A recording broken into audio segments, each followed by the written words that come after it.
Friends in Christ, 1 year ago, our world was turned upside down. Life as we knew it basically stopped as we went into lockdown. We didn't see our neighbors. We didn't go out to eat. Our children did not return to school, even as their teachers reformatted their lesson plans for a digital format. No one went out except for essential reasons. We learned to do everything with a mask. We relearned how to wash our hands. We kept our distance from one another. And we stopped gathering in person for worship. For months. What we thought would at first be only a few weeks has now turned into an entire year. And we're tired of it. It has gone on so long. We are weary of this long COVID season. We are frustrated. I know you join me in being eager to getting back together in our nave for worship. I know many of you have friends who are already going to in-person services in their congregations. And I know many of you have been vaccinated and are ready to be with people again. I know you are curious about what First Lutheran's plans are for returning to in-person services. Our congregational leadership has been working on a plan to regather. Though at this time we do not have a specific date as to when we will return to in-person services, I'd like to share with you the various concerns that we are holding in consideration.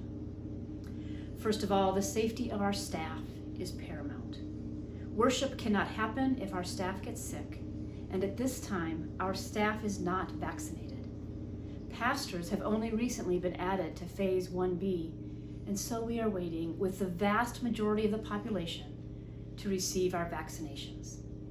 We have a COVID task force that is monitoring the metrics of the virus and the impact of the vaccine, as well as the recommendations of the CDC, the Virginia Department of Health, and the Virginia Synod. They are a diligent, careful group who takes seriously their responsibility to keep the staff and the congregation safe, and they will guide the council's decision as to when we can return for in-person worship. Secondly, as much as we would like to get back together for worship, what I think we all really mean is that we'd like to get back to worship the way it used to be. But we still need to manage our expectations for in-person worship. The governor's mandates have not changed, and so no singing is allowed. Music would be very minimal. Any in-person service that we would have would be bare bones. Readings, sermon, prayers, communion. It would not be the celebration we are all longing for. Third, in-person services require far more volunteers than we had when we tried in-person services this past fall. Too much responsibility was placed upon Ryan Michael Blake, Betty Pittman, Steve Delaney, and myself to pull together a successful in-person service.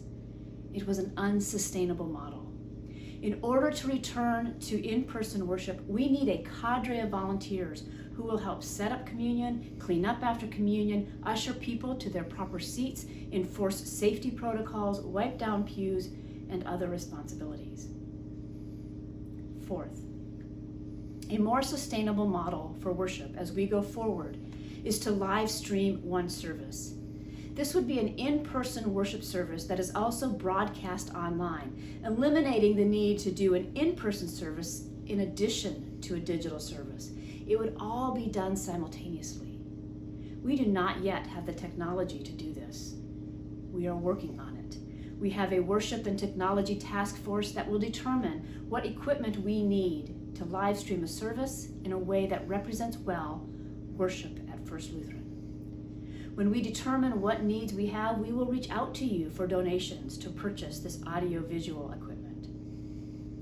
I am sure this is not what most of you wanted to hear today, but the most responsible decision at this time is to continue to follow the guidelines we are getting from the federal and state governments and from our Synod, all of which agree that now is not the time to let down our guard, but to redouble our efforts to stay safe, to follow safety protocols, and not to gather in large groups. Part of what we are truly missing is the sense of community that having in-person worship gives us. And our community of faith is a sacred gift, one that needs to be treasured and nurtured. So I would encourage you in this time of waiting to help nurture and strengthen our community in tangible ways. Call somebody that you miss seeing. Send a card to someone you're thinking of. Come to the Thursday evening fellowship time. Pray through the directory, envisioning each person as you name them, or vowing to get to know somebody new if you don't know who they are. And pray for the ministry of this congregation. And as numbers continue to improve and more people get vaccinated, we will be looking for ways to foster smaller gatherings of community that are safer. I thank you for your ongoing prayers for First Lutheran staff and leadership, and for your patient understanding of the decisions we are making.